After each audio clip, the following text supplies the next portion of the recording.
여러분 할렐루야, 아멘. 여러분 반갑습니다. 오늘 하나님의 말씀은 시편 9편 10절 말씀입니다. 시편 9편 10절 말씀입니다. 네, 우리 다 같이 함께 한 목소리로 합독하도록 하겠습니다. 여호와여, 주의 이름을 아는 자는 주를 의지하오리니 이는 주를 찾는 자들을 버리지 아니하심이니이다. 아멘. 네, 오늘 이 본문 말씀을 통해서 주의 이 이름을 아는 자의 믿음이라는 제목으로 여러분들과 은혜를 나누기 원합니다.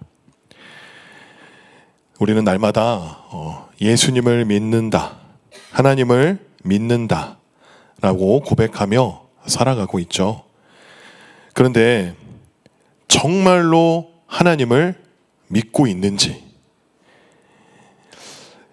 우리가 진지하게 한번 우리가 생각해 봐야 할 필요가 있습니다. 내가 진짜 하나님을 정말로 믿고 있는 것인가? 내가 믿는 그 믿음이 정말 성경이 말하는 하나님을 믿는 진짜 믿음인 것인가를 우리가 점검해 볼 필요가 있습니다. 우리가 하나님과 동행하는 삶을 살아가는 데 있어서 가장 중요한 단 한 가지 요소를 뽑으라면 그것은 단연 믿음입니다. 왜냐하면 하나님은 우리의 수준과 우리의 계산에 맞는 일을 하시는 분이 아니라 하나님의 하나님 되심을 나타나기 위하여서 언제나 하나님의 크기의 일로 우리를 인도하시기 때문입니다. 그냥 내 수준에 믿는 그 정도의 일을 하시는 분이 아니라 하나님이 하나님 되심을 나타내는 하나님 스케일에 맞는 그 일을 우리에게 보이시고 그 일을 하시기 때문에 우리의 그 믿는 믿음이 없으면 하나님이 행하시는 그 일들을 우리가 쫓아갈 수가 없는 것이죠. 내 지혜와 내 능력으로 감당할 수 없는 일, 오직 하나님만이 하실 수 있는 그 일로 우리를 부르시기 때문에 우리에게 그 믿음이 없다면 우리는 단 한 걸음도 하나님과 동행할 수 없습니다. 그런데 오늘날 많은 성도들의 삶 속에 심각한 오해가 하나 있습니다. 그것은 바로 하나님에 대한 성경적인 지식을 믿는 것과 하나님을 진짜로 신뢰하는 것과 혼동하는 것입니다. 내가 성경적으로 하나님을 아는 것과 내가 하나님을 정말로 신뢰하는 것이 같다고 생각한다는 것이죠. 많은 성도들이 예배에 참석하고 성경 공부를 하고 설교를 들으며 하나님은 전능하시다, 하나님은 신실하시다라는 교리를 머리로는 동의합니다. 그리고 그것을 자신의 참된 믿음이라고 우리가 생각을 합니다. 하지만 안타깝게도 정작 삶의 현장에서 우리에게 찾아오는 어떤 물질의 위기, 건강의 위기, 자녀의 문제 등이 터질 때 하나님을 실제적으로 의지하는 삶은 우리가 살아내지 못한 경우가 많이 있습니다. 그러면서도 자기가 믿음이 없다라는 사실조차 인식하지 못하고 살아갈 때가 많은 것이죠. 머리로만 아는 지식이 내 믿음인 줄 알기 때문입니다. 제가 그랬습니다.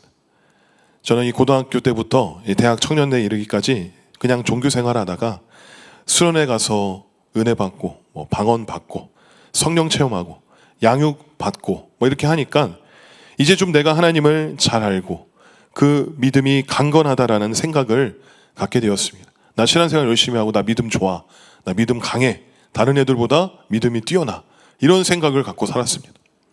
그런데 이상하게도 내 삶에 문제가 생기면 바로 내 생각, 내 짱돌을 굴리면서 문제를 해결하기에 바쁘고 하나님을 간절히 찾기는커녕 문제 해결을 위해 세상의 방법으로 살아가는, 그리고 나서 나중에서야 하나님께 회개하는 그런 반복적인 삶으로 살아갔던 모습이 저의 모습이었습니다. 심지어 이 신대원에 다닐 때도 내 자신이 이 다른 전도사들보다 이 성경적 지식이 없다고 생각했습니다. 그래서 내가 성경을 많이 읽고 많이 연구해서 하나님을 많이 습득하여서 더욱더 믿음을 키워야겠다라는 생각으로 다니기도 하였습니다. 하지만 하나님을 믿는 그 믿음은 이 성경적 지식으로만 얻는 것이 아니라 살아계신 하나님, 즉 인격체이신 하나님을 경험하고 신뢰하는 것이 이 성경이 말하는 그 진짜 믿음인 것을 나중에야 깨닫게 된 것입니다. 오늘 본문 시편 9편 10절 말씀은 우리에게 참된 믿음이 무엇인지를 정확하게 보여줍니다. 여호와여, 주의 이름을 아는 자는 주를 의지하오리니 이는 주를 찾는 자들을 버리지 아니하심이니이다. 성경이 말하는 진짜 믿음은 이 지식의 동의가 아니라 인격체이신 하나님을 신뢰하는 것입니다. 그리고 그 신뢰는 우리가 하나님을 아는 만큼 가능한 것입니다. 그래서 오늘 말씀을 통해 이 머릿속에 갇혀있는 종교적 지식이 아니라 나의 삶을 전적으로 맡겨드리는 진짜 믿음의 세계로 나아갈 수 있는 믿음의 우리 공동체가 되기를 주님의 이름으로 소망합니다. 이 믿음은 인격체이신 하나님을 신뢰하는 것입니다. 성경에서 이름을 안다라는 것은 단순히 그 사람의 이름 석자나 그 프로필을 아는 것을 의미하지 않습니다. 유대인들에게 그 이름은 그 사람의 본질, 성품, 인격 전체를 대변하는 것입니다. 제 이름은 고동봉입니다. 높을 고의 동력동의 봉우리 봉자, 높은 동쪽 봉우리, 스님이 지어주셨습니다. 이 고동봉이라는 이름을 그냥 이름으로만 해석을 하면 이 도대체 무슨 이름이야? 스님이 지어줬다는데 뭐 산 이름인가? 어떤 지역의 명칭인가라고 알 수 있겠지만 이 성경에서 말하는 이름을 안다라는 것은 바로 본질, 성품, 인격 전체를 대변하는 것입니다. 따라서 주의 이름을 안다라는 것은 하나님의 성품과 인격을 경험적으로 깊이 안다는 뜻입니다. 어떻게 알아가겠습니까? 당연히 인격체이신 하나님을 만나고 찾고 교제하고 친밀한 가운데 그런 경험이 있어야 하나님을 안다고 말할 수 있는 것이죠. 제가 어떻게 아내를 만나서 결혼할 수 있겠습니까? 그냥 이름만 알고 그냥 그 사람이 누구인지 그 사람의 행적을 캐고 어디 학교 다녔고 무슨 전공을 하고 뭘 좋아하고 이런 것을 연구해가지고 다 습득한 다음에 만나서 결혼하자고 하면은 어떤 미친놈이 그런 사람과 결혼하겠습니까? 직접적으로 만나서 대화하고 또한 그 만남 가운데 그 사람의 성품이 무엇인지 비전이 무엇인지 또 그 사람과 나의 성격이 맞는 것인지 여러 가지를 경험하고 또 친밀한 교제가 이루어져야지만이 신뢰를 얻고 또한 그 사람과 결혼할 수 있는 그 신뢰가 생기는 것이지 않겠습니까? 그렇게 본문은 주의 이름을 아는 자는 주를 의지할 수밖에 없다라고 선포하고 있습니다. 믿음은 바로 인격 대 인격의 신뢰의 관계이기 때문입니다. 우리가 아무리 성경을 많이 읽어서 하나님에 대한 지식이 풍부한다 할지라도 그분을 인격적으로 신뢰하지 않는다면 그것은 성경이 말하는 믿음이 아니라는 것입니다. 예를 들어 한 은행에 수천억 원의 자산이 있는 은행이 있습니다. 그 은행의 시스템이 완벽하다라는 그 지식을 우리는 다 알고 있습니다. 그 은행이 굉장히 자산도 많고 시스템적으로 문제가 없다. 하지만 그 은행에 내 전 재산을 맡긴다라는 것은 다른 문제이죠. 내 돈을 실제로 맡기는 것은 그 은행의 신용을 신뢰해야지만이 맡길 수 있다는 것입니다. 아브라함의 삶이 바로 이 인격적인 신뢰를 보여주는 가장 위대한 성경적인 증거입니다. 로마서 4장 19절에서 21절을 보면 아브라함의 믿음을 이렇게 기록합니다. 그가 100세나 되어 자기 몸이 죽은 것 같고 사라의 태가 죽은 것 같음을 알고도 믿음이 약하여지지 아니하고 믿음이 없어 하나님의 약속을 의심하지 않고 믿음으로 견고해져서 하나님께 영광을 돌리며 약속하신 그것을 또한 능히 이루실 줄을 확신하였으니 라고 했습니다. 인간적인 눈으로 볼 때 이 아브라함과 이 사라는 생물학적으로 완전히 가망이 없는 끝난 상황이었습니다. 소망이 제로인 상태였습니다. 그런데 아브라함은 의심하지 않고 믿음으로 견고할 수 있었습니다. 어떻게 그럴 수 있었을까요? 그가 믿은 그 대상이 누구인지를 정확히 알고 있었기 때문입니다. 아브라함이 믿은 하나님은 어떤 분이십니까? 그게 세 가지로 볼 수 있습니다. 첫째, 아브라함이 믿은 하나님은 죽은 자를 살리시는 전능하신 하나님이셨습니다. 아브라함이 마주한 현실은 전혀 소망이 없는 죽음이었습니다. 100세가 된 자신의 그 몸, 아이를 가질 수 없는 사라의 그 태, 성경은 이 죽은 것 같다라고 표현합니다. 인간의 가능성이 0%인 절망적인 상태였다는 것입니다. 그러나 아브라함은 인간의 끝이 하나님의 시작임을 믿었습니다. 그는 생명의 근원이 인간의 육체에 있는 것이 아니라 생명을 주시는 하나님께 있음을 아브라함은 알았기 때문입니다. 이 믿음이 극에 달한 사건이 바로 이삭을 바친 바로 이 모리아산 사건이지 않습니까? 아브라함은 이 칼을 들어서 이삭을 바치더라도 죽은 자를 다시 살리시는 전능하신 하나님께서 이삭을 제 가운데에서 다시 살려내어 약속을 이어가실 것을 추호도 의심하지 않았습니다. 단순히 막연한 추측을 한 것이 아니라 철저하게 하나님이 주신 약속의 말씀과 그동안 자신이 겪었던 그 경험에 기초한 확신이었습니다. 창세기 21장 12절 말씀에 하나님이 아브라함에게 이르시되 내 아이나 내 여종으로 말미암아 근심하지 말고 사라가 내게 이른 말을 다 들으라. 이삭에게서 나는 자라야 내 씨라 부를 것임이니라 라고 했습니다. 하나님은 아브라함의 자손이 하늘의 별처럼 많아질 것이라고 말씀하셨고 그 통로는 이스마엘이 아니라 오직 이삭뿐이라고 못을 박으신 것입니다. 정말 어렵게 얻은 그 이삭은 아직 결혼도 안 하였고 자식도 없는 총각이었습니다. 그런데 하나님이 그를 번제로 바치라고 말씀하십니다.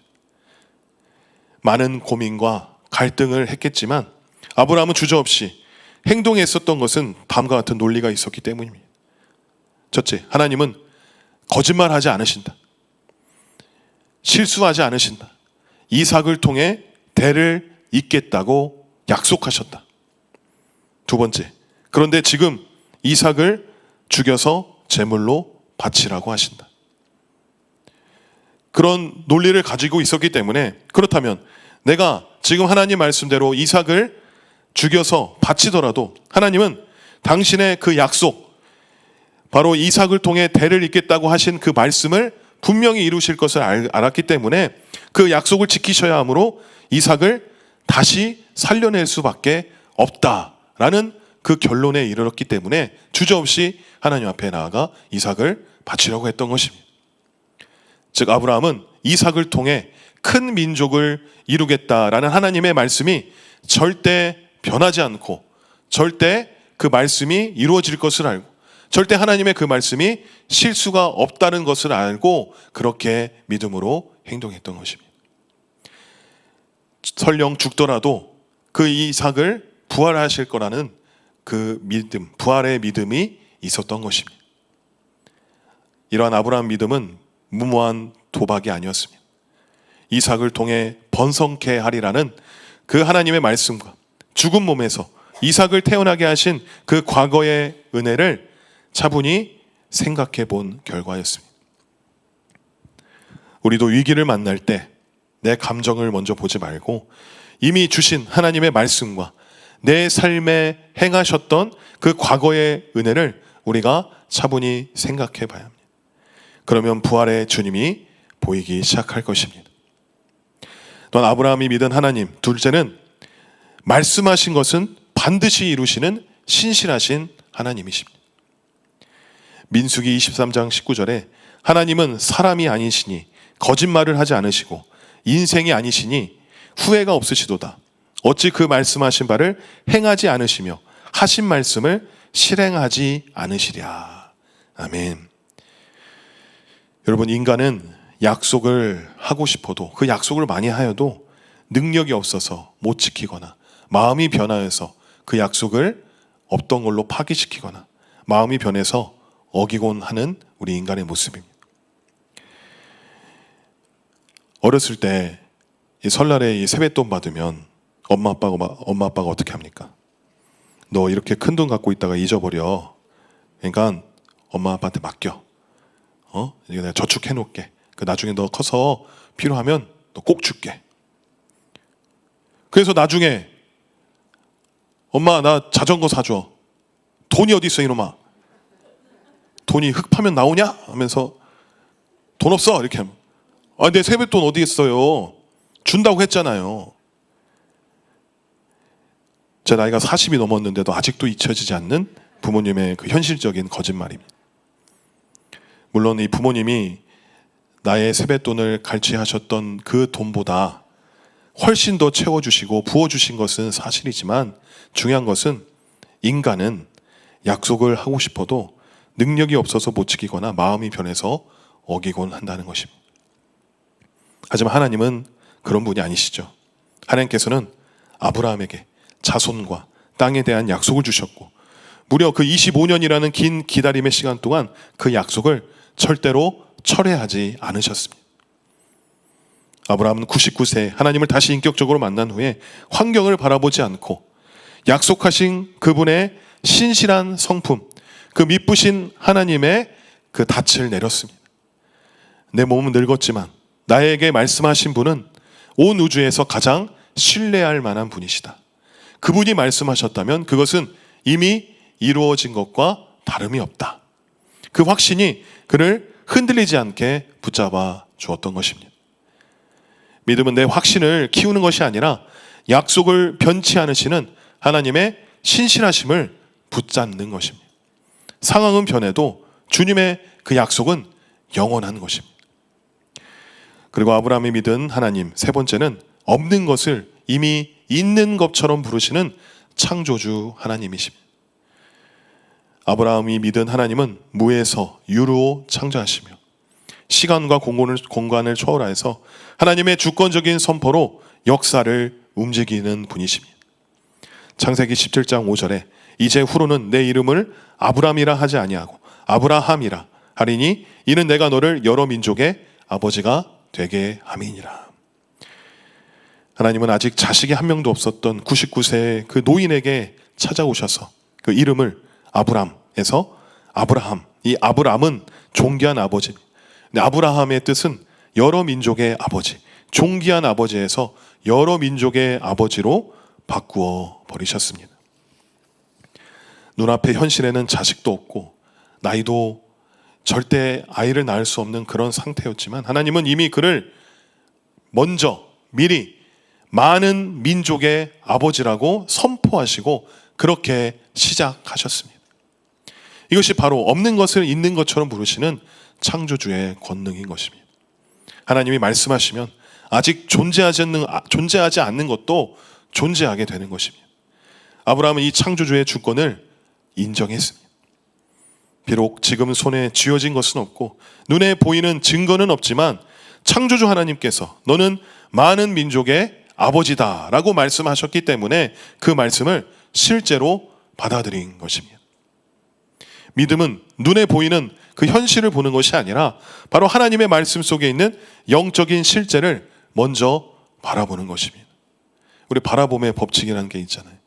하나님이 말씀하시고 약속하신 것을 내가 지금은 보이지 않고 아무 상황도 변하지 않고 나은 것이 없지만 내 믿음의 눈으로 바라볼 때 하나님께서 나에게 분명히 약속하셨고 나에게 보여주셨던 그 비전을 내가 이미 내 영적인 눈으로 바라보고 그것을 향해서 내가 기도로 신뢰함으로 나아가면 하나님께서 반드시 이루어주시는 그 능력의 역사를 우리가 바라봄의 법칙이라고 하지 않습니까? 없는 것을 있는 것처럼 부르시는 창조주 하나님을 우리가 의지할 때 우리 삶에 새로운 창조가 그 역사가 시작될 줄 믿습니다. 이처럼 아브라함은 하나님에 대한 그 이론을 믿은 것이 아니라 자신이 겪어온 그 하나님의 인격과 신실하심을 100% 신뢰했습니다. 그렇게 인간의 상식을 뛰어넘어 이 100세에 주신 아들 그 이삭을 번제로 드리라는 이 청천벽력 같은 그 말씀 속에서도 주저하지 않고 순종할 수 있었습니다. 내가 이 아들을 번제로 드려 제로 만들지라도 살리시는 하나님께서 능히 이 이삭을 다시 살려내어 당신의 약속을 이루실 줄을 신뢰했기 때문입니다. 반면 오늘 우리의 모습을 한번 돌아보십시오. 우리는 왜 하나님의 말씀 앞에서 그렇게 주저하고 있는 것일까? 왜 작은 위기 앞에서도 염려와 두려움에 사로잡혀서 밤을 지새우는 것일까? 왜 하나님의 약속을 붙잡지 못하고 내 계산과 내 인간적인 지혜를 따라 타협하고 있는 것인가? 그 이유는 단순합니다. 우리의 믿음이 성경 그 책 속에 머물러 있는 하나님에 관한 성경적 지식에 머물러 있기 때문입니다. 우리는 하나님은 전능하시다라고 고백을 하지만 실제 내 삶의 그 문제 앞에서, 그 위기 앞에서는 그 전능하심을 비로소 믿지 못합니다. 하나님은 나의 목자시니 내게 부족함이 없으리로다 라고 찬양하지만 미래에 대한 불안감이 엄습해 올 때는 마치 고아처럼 행동합니다. 하나님에 대한 정보는 많지만 그 하나님을 내 삶의 주인으로 신뢰하는 관계가 약하기 때문입니다. 사실 믿음의 조상이라고 불리는 아브라함도 처음부터 이런 대단한 믿음이 있었던 것이 아니지 않습니까? 그도 우리와 똑같이 넘어지고 주저했던 연약한 인간이었습니다.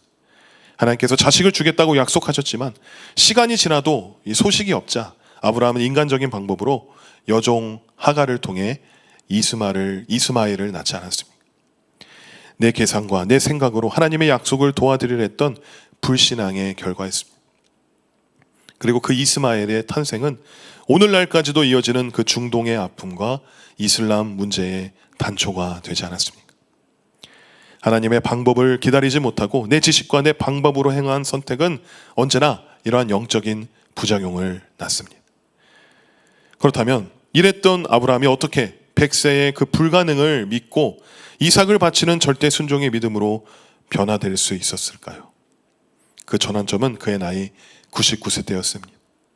창세기 17장 1절을 보면 이스마엘을 낳고 14년 동안 침묵하시던 하나님께서 아브라함에게 다시 나타나셔서 이렇게 말씀하셨습니다.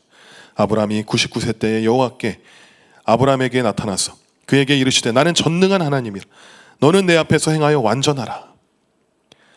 하나님은 그 아브라함의 인간적인 개선이 완전히 끝나고 스스로의 힘으로는 아무것도 할 수 없는 그 99세의 절망의 때에 찾아오셔서 당신이 누구이신지를 계시해 주셨습니다. 드러내어 보여주셨습니다. 아브라함아, 이제 네 계산으로는 답이 없지, 끝났지. 하지만 나는 전능하신 하나님이다. 아브라함은 이 하나님을 만났던 것입니다. 하나님의 전능하심을 삶으로 경험하고 깨달았습니다. 주의 이름을 진짜로 알게 된 것입니다. 그 하나님을 경험하여 알고 나니 그의 믿음은 더 이상 흔들리지 않는 견고한 신뢰로 업그레이드가 되었습니다. 반대로 하나님을 찾지 않고 하나님과 동행하는 삶을 살지 않았던 그 이들이 있었는데 그것은 바로 이사야 시대의 유다 백성들이었습니다. 이사야서 1장을 보면 당시 유다 백성들의 종교 생활은 그야말로 완벽했습니다. 그들은 안식일과 월삭, 모든 절기와 대회를 단 한 번도 거르지 않고 철저하게 지켰습니다. 하나님께 제물을 드릴 때도 대충 드리지 않았습니다.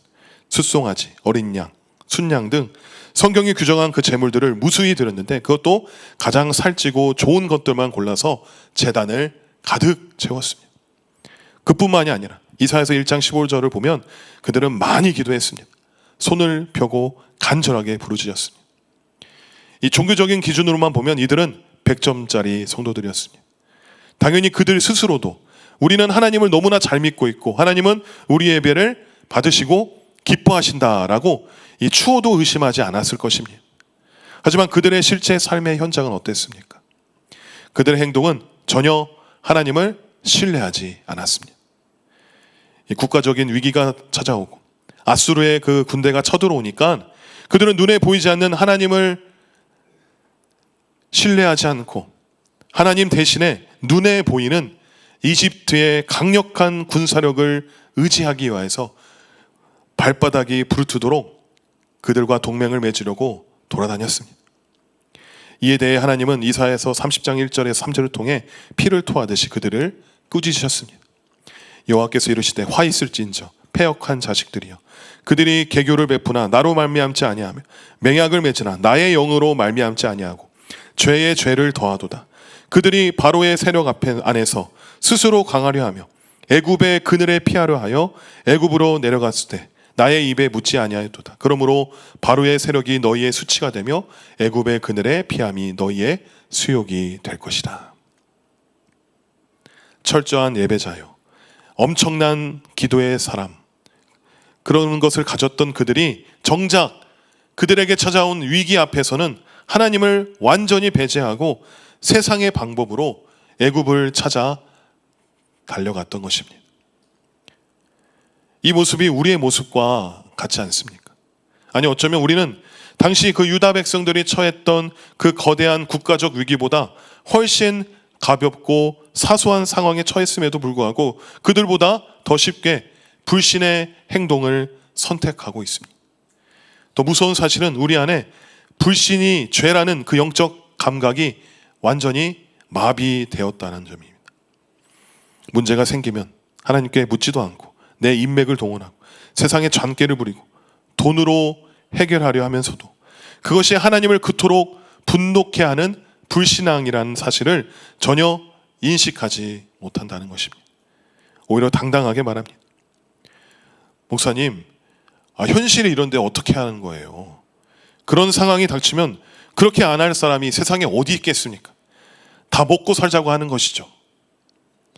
상황 탓, 현실 탓을 하며 우리의 불신앙을 합리화하는 우리의 모습입니다. 그러나 그것은 환경의 문제가 아니라 마음의 중심의 문제입니다.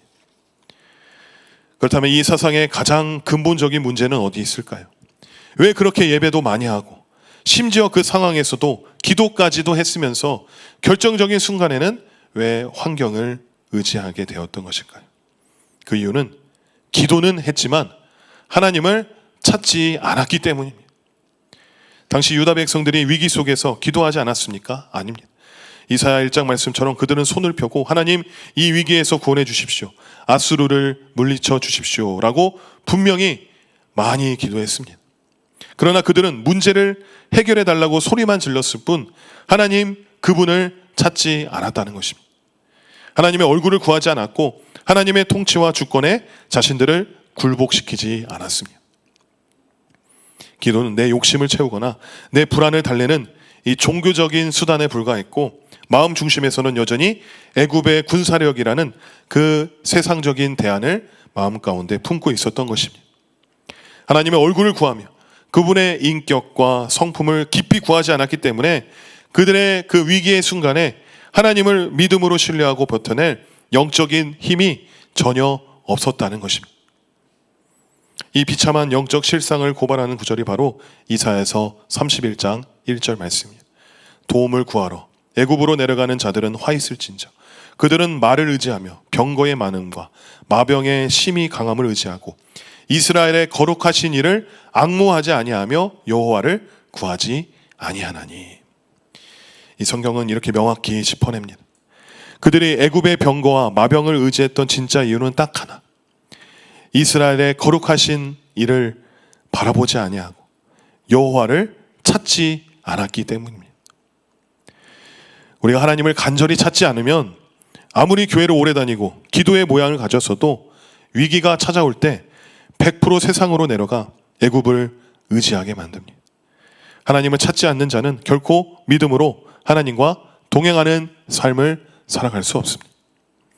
그렇다면 오늘 우리가 아브라함처럼 이런 관념적인 지식을 넘어서 하나님을 인격적으로 신뢰하는 진짜 믿음의 삶을 살기 위해서는 어떻게 하겠습니까? 결론은 하나입니다. 우리가 반드시 하나님을 찾아야 합니다. 하나님 그 존재 자체를, 하나님의 그 얼굴을 찾아야 한다는 것입니다. 본문 시편 9편 10절을 하반절을 다시 보시면 이는 주를 찾는 자들을 버리지 아니하심이니이다.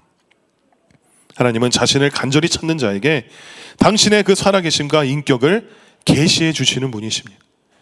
에레미야 29장 13절에도 말씀하지 않습니까? 너희가 온 마음으로 나를 구하면 나를 찾을 것이요 나를 만나리라. 우리가 하나님을 개인적으로 찾지 않고 삶의 치열한 현장 속에서도 그분을 구하지 않는다면 우리의 믿음은 평생 박제된 지식으로 남을 수밖에 없습니다. 그저 부모님의 하나님, 목사님의 하나님, 성경 속 아브라함의 하나님은 잘 알지만 정작 나의 하나님은 알지 못하는 그러한 비극이 일어난다는 것입니다. 내가 하나님을 찾고 부르짖을 때 하나님은 내 삶의 고난과 위기 속에서 당신이 어떤 분이신지를 우리에게 보여주십니다. 가르쳐 주십니다. 물질의 바닥을 칠 때 하나님을 찾으면 채우시는 그 여호와 일의 하나님을 우리가 알게 됩니다. 또한 육신의 질병 가운데 간절히 주를 찾으면 치료하시는 여호와 라파의 하나님을 우리가 경험하게 됩니다. 사방이 가로막힌 절망 속에서 주님을 간절히 찾으면 내 앞길을 여시고 승리케 하시는 여호와 니시 하나님을 우리가 만나게 됩니다.